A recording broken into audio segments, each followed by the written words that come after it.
It is Tuesday again, and I'm always starting these on a Tuesday because Saturday, Sunday, and Monday are my days to wear my little manager's hat. So I'll do the scheduling and the ordering and paying the bills and whatnot, all that fun stuff over the weekend.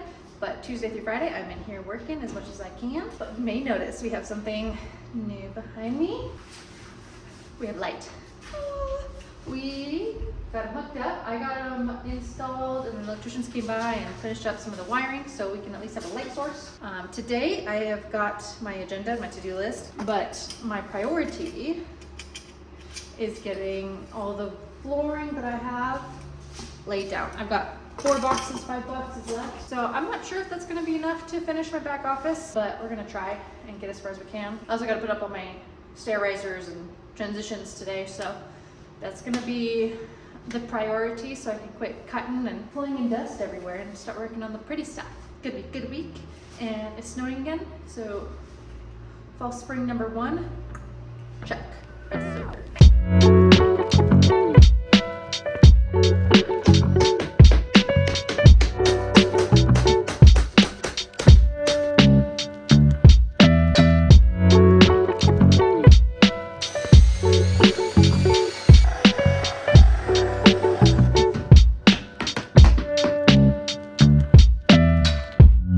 So close to finishing this room.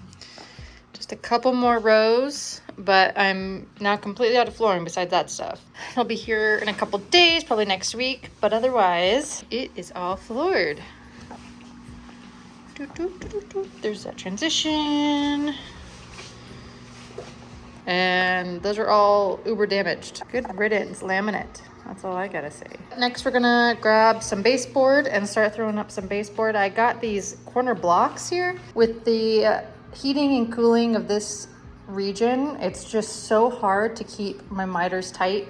And my baseboard that I have is so tall that I actually can't even stand it up to do a 45 cut on it on this end. So it just gets a little tricky when you need to you can cut off 45 on this side, but you can't if you need to keep that side. Anyways, it's a total pain in the butt. It comes in super duper long pieces as well, so it's just gonna be way easier to get them butt jointed into the corner. About to prop this open and drag it in here and lay my first piece of baseboard. That's my only long piece in this whole room is that one, so I'm gonna get that one up today. Whoop, whoop. So that's cut. It's not painted yet, but how do we feel about the size, the height of those corner blocks, huh? A little tall?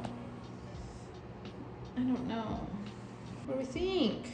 Too tall? Down ½ inch? Or is it okay?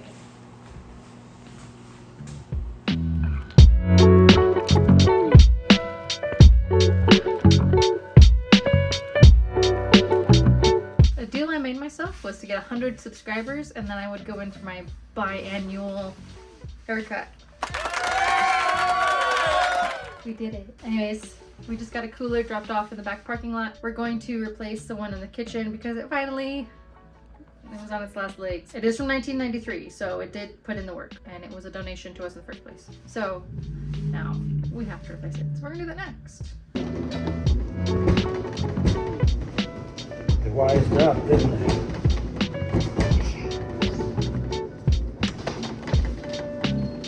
Okay, so we swapped out the big cooler for a shelf and another cooler. Now we're gonna clean.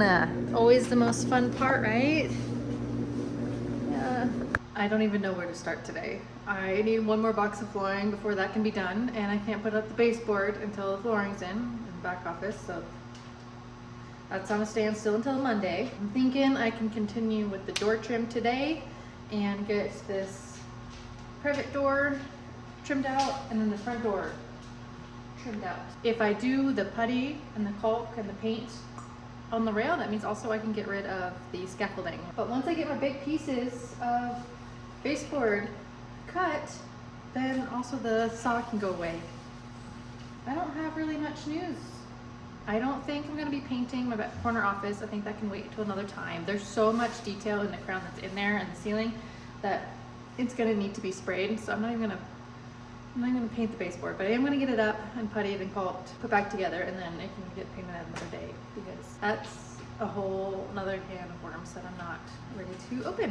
I'm gonna focus on up here in the hallway. And I got all the trim for the corner office and the bathroom. I got the bathroom stuff stained. Those doors are just gonna get stained dark to match all the hotel room doors. I still have to sand the other side of this private door. Did do a little test on those blocks on the first coat of that color. Coat 1. What do you think? Did I get it? It takes a lot of layers, so I'm definitely thinking when I paint the pieces of the extra header before pinning it up, so I don't have to try and hit all that detail again and again. It'll be done when it goes up. This will be over that door as an extra architrave, something like that. I studied architecture, I should know what that means.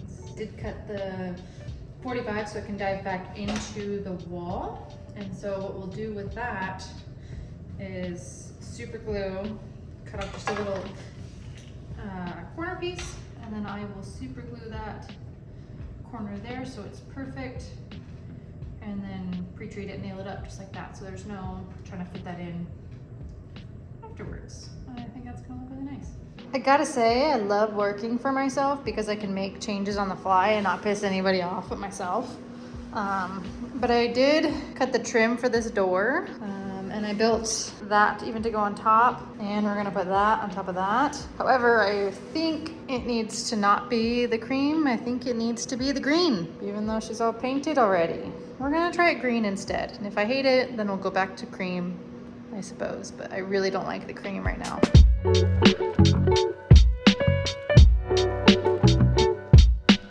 So I had yesterday painted and kind of prepared all the trim for this front door, and I started painting it up and I don't like it, so I took it all down and decided to paint it green because of the door trim being black. The white did not look good, but I painted them green, and I used flat paint, but for the plinths, because I might get hit or mopped or smacked with suitcases, I did cover it with lacquer. Ooh, that's nice. So we're gonna put it up and get it trimmed to the right height.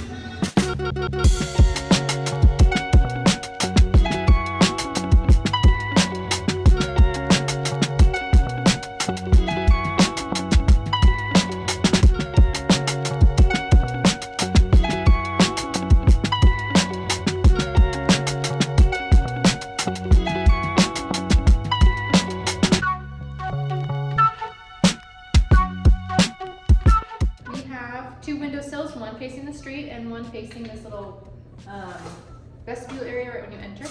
So I was initially thinking on having the marble that's going to be on the lower desk also be put in these sills, but it was a little spendy and I didn't need to do it.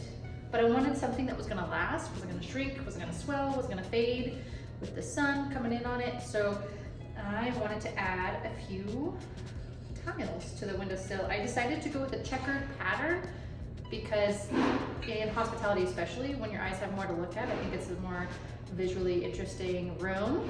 And with everything going on in here, and I keep adding layers of depth and design, these checkered bits are going to reflect different colors about the room and provide a new glossy texture as well as pattern. So we're gonna do checkered, maroon, and cream. I'm excited. I think it's gonna look good. I think I'm only gonna do the dry fit today and then actually mortar them down next week. I've got my saw downstairs, so it means a lot of stairs. So we've got the cream 4-inch and then the maroon 4-inch. And those will be checkered. See how it goes?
expecting to be replaced on the last little renovation we did, but it never got done because it wasn't in plain sight. It was behind furniture. So we're gonna attend to those now because all of these from decades ago, believe it or not, are freaking loosey-goosey and wired the old-fashioned way. Just can snip these suckers. There's no getting them out of those. I've tried. I like to turn my wires the way the screw is going to be twisting. So the screw's righty-tighty, so I like to make sure that it's grabbing my wires and pulling them into versus putting them on that screw the other way around. Just kind of loosens it when you're trying to tighten it. I like to brag sometimes about my carpentry skills, but something about being a girl that just, I think, comes with the innate talent to strip screws, no matter what the occasion. Oh, goodness.